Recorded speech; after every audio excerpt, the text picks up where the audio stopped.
Trending Tamil நேயர்களுக்கு வணக்கம். கடந்த சில நாட்களுக்கு முன்னாடி தான் இயக்குனர் இமயம் அவர்கள் நம்மளை விட்டு பிரிந்தார். அந்த சோகத்திலேருந்து நம்ம ஒன்றும் மீண்டு வராத இந்த சூழ்நிலையில் இன்று காலையில் நம்ம பாக்யராஜ் சார் அவர்களும் இறந்திருக்காரு. அதை பற்றி பேச நம்ம கூட சதாமண்ணா வந்திருக்காரு. வணக்கம்ண்ணா. வணக்கம். எப்படி நான் பார்க்குறீங்க? பாரதி ராஜா சார் இறந்தே 17 நாட்கள் தான் ஆகியிருக்கு. கரெக்டாக 17ஆவது நாள் அவர்கள் பாக்யராஜ் சார் இறந்திருக்காரு. இது நீங்கள் எப்படி பாக்யராஜ் சார் திரையுலகத்தின் நல்ல நடிகரும் இயக்குனரும், முக்கியமாக பார்த்தீங்கன்னா பாரதி ராஜா அவர்களோட சிஷ்யன்னு சொல்லலாம். ஆமாம், திரையுலகத்தில் இது திரையுலகத்துக்கு மிகப்பெரிய இழப்பு என்று திரையுலகத்திற்கு இந்த மாதம்னே சொல்லலாம். இந்த மாதமே திரையுலகத்துக்கு அடுத்தடுத்து 2 ஜாம்பவான்களும் போயிருக்காங்க. ஆமாம், முக்கியமான தூண்கள்.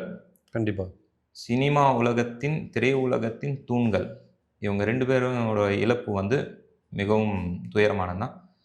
முந்தா நேற்று தான் பார்த்தீங்கன்னா குஷ்பு அவங்களோட மகள் கல்யாணத்திற்கு போயிட்டு கோவாவில் போயிட்டு நல்ல சந்தோஷமாக வாழ்த்திட்டு வந்திருக்கிறாரு. 2 நாட்கள், அதாவது காலையில் நல்ல வாக்கிங் போயிட்டு வந்திருக்கிறாரு. போயிட்டு வந்த உடனே கொஞ்சம் லைட்டாக நெஞ்சு வலிக்குதுன்ற மாதிரி சொல்லியிருக்காரு. கிரீன்ஸ் ரோட்டில் இருக்கிற அப்போலோக்கு கூட்டிகிட்டு போயிருக்காங்க. போகிற வழியிலேயே உயிரை இழந்திருக்கிறாரு. அங்கே சொல்லப்படுறது என்னென்னா சிரிச்ச முகமாக அவர் உயிர் பிரிஞ்சிருக்கிறாரு.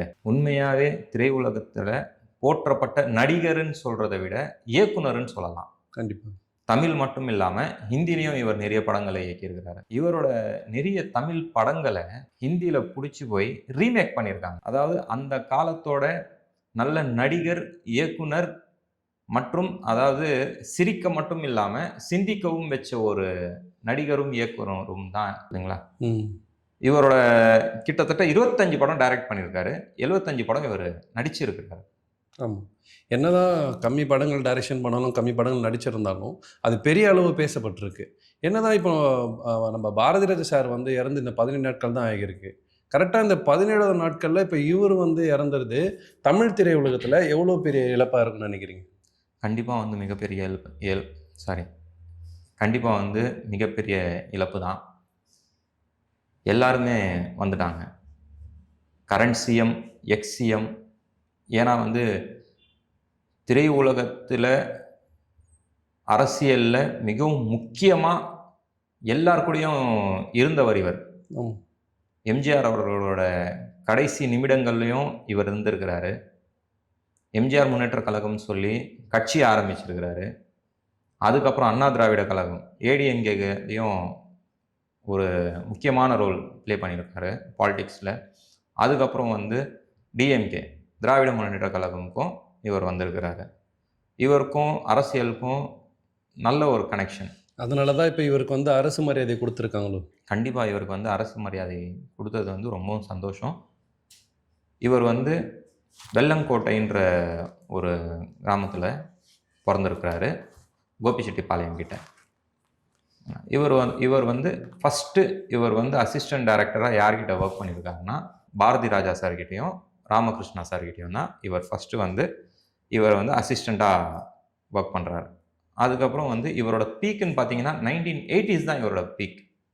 இவரோட ஒரு படமும் பார்த்தீங்கன்னா இன்னைக்கு இந்த ஜென்ரேஷனில் உட்காந்து அதை கொஞ்சம் அப்படி பார்த்தாலும் நல்ல ஒரு ஜாலியாக இருக்கும். கண்டிப்பாக அந்த மாதிரி படங்கள் தான். அதுலேயும் அந்த முருங்கைக்காய் வச்சு ஒரு கண்டென்ட் பண்ணி அதை பயங்கரமாக ரீச் கொடுத்த ஒரு நபர் தான். இப்போ வரைக்கும் முருங்கைக்கான்னு சொன்னாலே நம்மளுக்கு பாக்யராஜ் சார் மட்டும் ஞாபகத்துக்கு வருவார். இப்போ ரீசெண்டாக பார்த்தீங்கன்னா கொஞ்சம் இப்போ நம்ம ஜென்ரேஷனுக்கு தெரியும் முருங்கைக்கான்னு சொல்லிட்டு, முருங்கைக்காய் சிப்ஸ்ன்னு சொல்லிட்டு அவர் பையனை வச்சு ஒரு படம் பண்ணியிருந்தாரு. அதுவும் நல்லா இருந்தது. அந்த மாதிரி சிரிக்கவும் வச்சு சிந்திக்கவும் வச்ச நபர்கள் மிகவும் குறைவு சினி உலகத்தில்.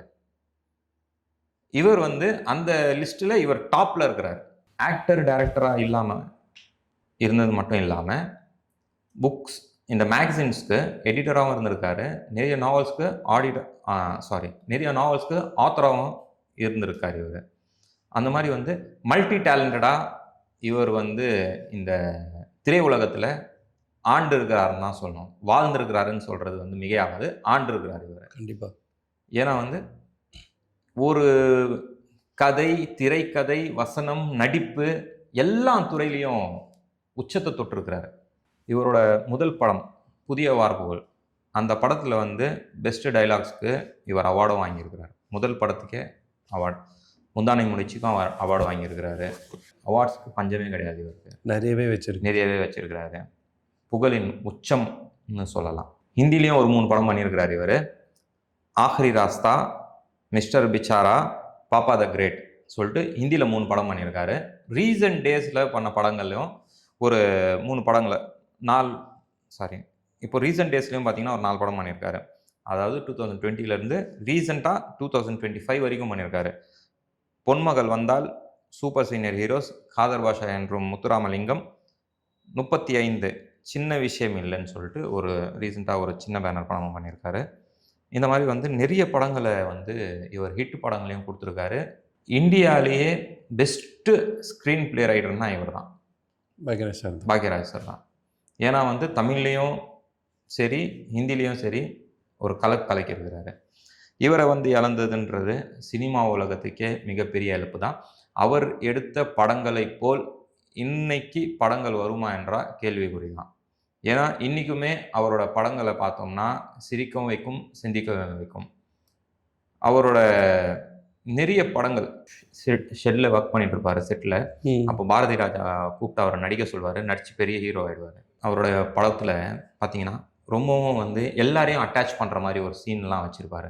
உதாரணத்துக்கு பார்த்தீங்கன்னா ஒரு ஷூட்டிங் ஸ்பாட்டில் ஒரு நடிக்க ரொம்பவுமே ஒரு கிராமத்தை விட்டு வந்து நடிக்கணுன்ற ஒரு ஆர்வத்தோட வந்த ஒரு இளைஞர் அந்த செட்டில் எப்படி வந்து டைரக்டர்கிட்ட போயிட்டு அவர் சான்ஸ் வாங்குறாரு, அவரோட நடிப்பு திறமையை காட்டி எப்படி வந்து உச்சக்கட்ட நடிகர் ஆகுறாருன்றதெல்லாம் வந்து அப்போதைய இளைஞர்களுக்கெல்லாம் வந்து அந்த மாதிரி காட்சிகள் எல்லாம் காட்டி உண்மையான திறமை இருந்தால் நீங்கள் ஜெயிக்கலான்றதெல்லாம் வந்து சினிமாவாக எடுத்து நிறைய இளைஞர்களை ஊக்குவிச்ச நபர் தான் நம்ம பாக்யராஜ் அவர்கள். பாக்யராஜ் ஒரு படைப்புகள் நம்ம எல்லாருக்குமே நிறையவே தெரியும், நிறையவே நம்மளும் பேசிட்டோம். ஆனால் இப்போ ரீசெண்டாக நிறைய பார்த்தீங்கன்னா நம்ம திரையுலகத்தில் இருக்கிற நிறைய பேருக்கு வந்து மாரடைப்பால் இறந்து போகிறாங்க. பாரதி ராஜா சார் வந்து இறந்தார் அப்படின்னா அவர் ரொம்ப நாளாகவே உடல்நிலை சரியில்லாமல் இருந்தார், அவர் இறந்தார், ஓகே. ஆனால் இவர் காலையில் நல்லா தானே வாக்கிங் போயிருந்தார். இவருக்கு மாரடைப்பு வர காரணம் என்னவா இருக்குன்னு நினைக்கிறீங்க? அதாவது மாரடைப்புன்றது இனி அவருக்கு வந்து வயது முதிர்ச்சி காரணமாக மாரடைப்பு வந்து வாழ்க்கையை நல்லா வாழ்ந்து சந்தோஷமாக அவர் வந்து இயற்கை மரணம் அடைஞ்சிருக்காரு.